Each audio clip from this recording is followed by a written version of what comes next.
Hello coaches, welcome back to another Modern Soccer Coach Breakdown.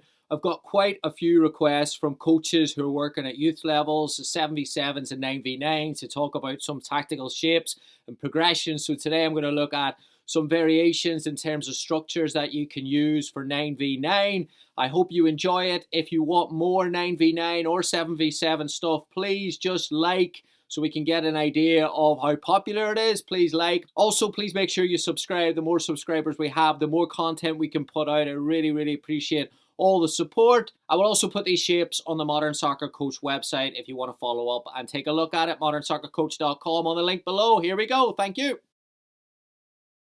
Okay, before we start, it's probably worth saying that there is not one perfect 9v9 shape that is going to help you win every single game. Like 11v11 shapes, there are always pros and cons to each systems. It depends what you're looking for as a coach. But I would say three things are important when we're looking at variations of systems.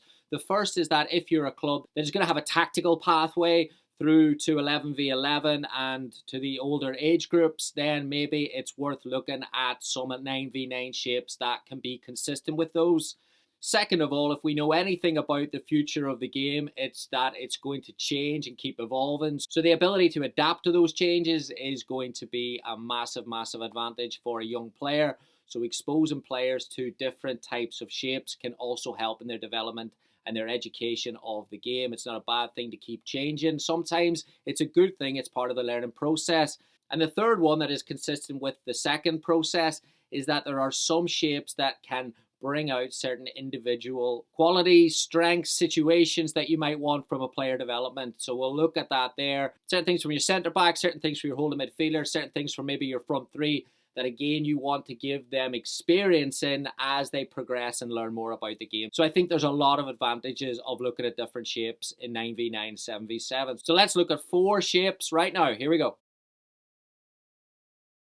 So the first shape we're going to look at is a 2-3-2-1. And what I think this shape gives you in possession is that it can replicate a back four shape where you're looking at pushing those fullbacks on. There's also a lot of front three variations where those are central front three players that can occupy the pockets in those central areas. But there's also a flexibility with the number 6 that I really like about this shape. So you can drop the number 6 back, move your centre backs, push your fullbacks on. That can also work on passing angles. That can help you progress the ball. And a second massive advantage with that number 6 is that it can create a diamond in the build that can get you a lot of passing angles and a potential overload that can then allow spaces to open up around the opposition defenders. Again, those central areas that we talk about today, the Kevin De Bruyne space, you can get access to them if that's part of your philosophy or your principles. That can help you create goal-scoring opportunities. The next one we'll take a look at is a 3-2-3. So if you're a fan of a back three and you're a fan of using those two pivot midfielders to build out like De Zerbi does, this is a system that you might enjoy implementing. You can create that central overload in the build that gives you a massive advantage playing against the press. And that opens up a lot of passing angles for you to progress the ball. And then the second one is that if you tilt this shape a little bit to the right or the left, you can create an overload to isolate principle that you can then get a player out wide. We talked about this last week with Ange at Spurs and how he does it. You can also do this in the 9v9 concept. Move the opposition, expose the weak side, and get those numbers in central areas to score goals. The next shape we'll look at is a 3-3-2. Very similar to the last one, but there's a key variation here that I really like. A little twist to it. You can use your three midfielders to move in, around, on the outside of those centre-backs to, again, manipulate the opposition shape and progress the ball. And key to this one is that you can move your two centre forwards into wide areas. So you're not eliminating any width, you're just picking and choosing the moments to use your width by bringing players from in to out, which again can open up passing lanes, create 1v1s, and allow you to advance the ball with numbers in the final third. Really good shape, 3-3-2.